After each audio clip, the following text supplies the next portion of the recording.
Sáng nay, triều cường trên sông Hậu tại thành phố Cần Thơ lên mức 2,35 m, chính thức lập nên mốc lịch sử mới. Đỉnh triều này đã vượt qua mốc lịch sử cũ là 2,33 m, ghi nhận vào ngày 23 tháng 10 vừa qua. Nhiều tuyến đường và khu vực trước kia không ngập, nay đã nhiều biển nước. Mức triều cường lịch sử đã gây ngập lụt nghiêm trọng trên diện rộng tại khu vực nội ô thành phố Cần Thơ, ảnh hưởng nặng nề đến giao thông, sinh hoạt và kinh doanh của người dân.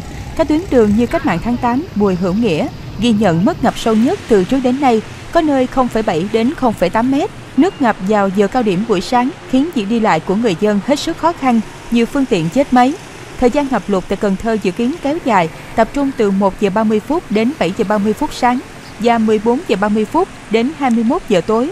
Nguy cơ ngập lụt sâu, sạt lở ở những vùng trũng thấp ven sông ngoài đê bao là rất cao, ảnh hưởng nghiêm trọng đến sản xuất, giao thông và sinh hoạt.